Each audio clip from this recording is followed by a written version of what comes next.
Positivism Hindi channel प्रेक्षकों को स्वागत। विश्वविख्यात नास्तिक श्री गौरा जी से लिखी हुई जिंदगी के सबक नामक पुस्तक से अनेक अंशों को जान रहे हैं ना।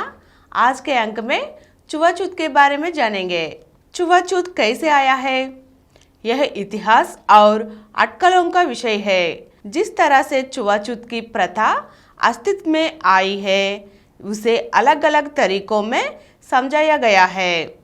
चूंकि समानता व्यवस्था में गुलामी प्रचलित है, ऐसे में छुआछूत का फैलाव जारी रहने के कई कारण हो सकते हैं। लेकिन इस तर्क का कोई मतलब नहीं है कि अब छुआछूत का सिलसिला जारी रहना चाहिए। हमें आज इस मुद्दे से कोई संबंध नहीं है। आज हम छुआछूत को एक क्षरण और बुरी रीति रिवाज मानते हैं। हमारे पूर्वजों और उन्होंने जो तरीके अपनाए हैं उन्हें दोषी निंदा करने से कोई फायदा नहीं है। यह नहीं है बल्कि वर्तमान समय के लिए यह ठीक नहीं है। जानकारी करने के बाद उस रास्ते से जाना बड़ी गलती होगी। इसलिए परंपरा में चाहे कितनी भी गहराई से ये जड़े होने पर भी छुआछूत को समूल रूप से खत्म करने के लिए जो पद्धतियां हैं उनके बारे में सोचना चाहिए।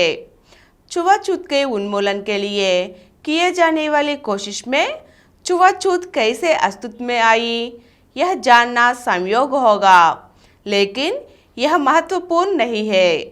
यदि हम छुआछूत के कारणों की तलाश में डूबे रहते हैं तो हो सकता है कि हमारे पास अपेक्षित परिणाम प्राप्त नहीं होंगे।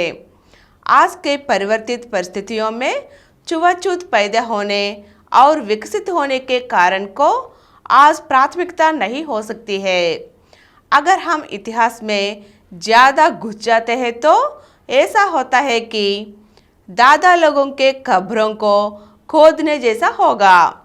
छुआछूत का अंत करना ही आज हमारा फौरन कर्तव्य है। और कुछ वीडियो के लिए कृपया हमारे चैनल को सब्सक्राइब कीजिए और नीचे हुए घंटे के निशान पर दबाइए। आज बहुत हद तक छुआछूत का पालन करना अपमान के रूप में देखा जा रहा है। जिन लोगों ने छुआछूत का उन्मूलन करने के लिए कमर बांधे हैं वे इस परंपरा पर अंगार निगल रहे थे।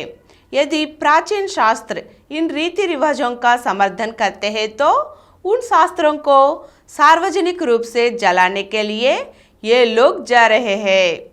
छुआछूत का समर्थन करने वाली मनुस्मृति को जलाना क्रोधित युवाओं के लिए एक आम कार्यक्रम हो गया है। छुआछूत उन्मूलन के लिए अंबेडकर और गांधी जी निर्माणात्मक रूप से कड़ी मेहनत किए थे। पुराने दृष्टिकोणों को बदलने की उद्देश्य से गांधी जी पुराने शब्दों को बदलकर अछूतों को हरिजन कहा।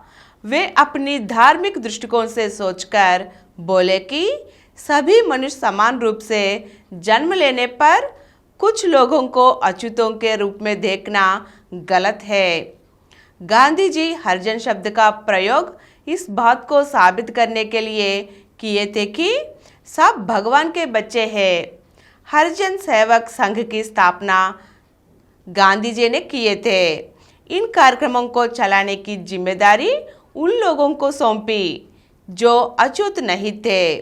गांधी जी ने उन्हें चेतावनी देते हुए कहा कि आज अस्वीकार्य बनी इस प्राचीन परंपरा को जारी रखने के पाप को दूर करने के दृष्टि से हरिजन समस्या को निकालना है।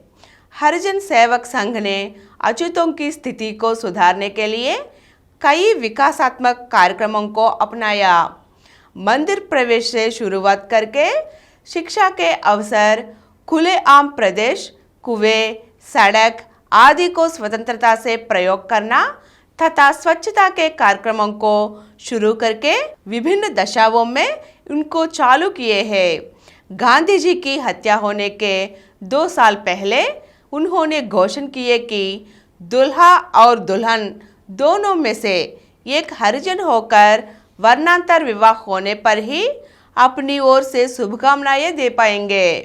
इस प्रकार छुआछूत को खत्म करने के लिए अंतर्विवाह का महत्व समाज के सामने रखा गया। अंबेडकर अपने कार्यों में काफी गंभीर होते थे। अछूतों को अलग मताधिकार देने के लिए कहा गया है और आखिर उन्होंने हिंदू धर्म को छोड़कर बौद्ध धर्म को अपना लिया। गांधी और अंबेडकर के लगातार के प्रयासों के परिणाम स्वरूप स्वतंत्र भारत के संविधान में 17वीं अनुच्छेद को तैयार किया गया।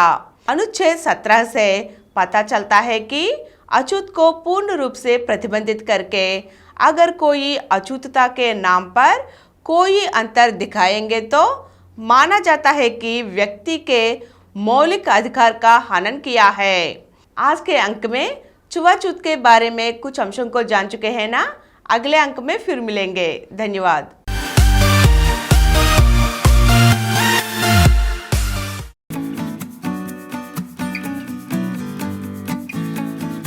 Please download Samaram multi-channel app and watch your favorite channels from your mobile. App available on Google Play Store and subscribe to the channels.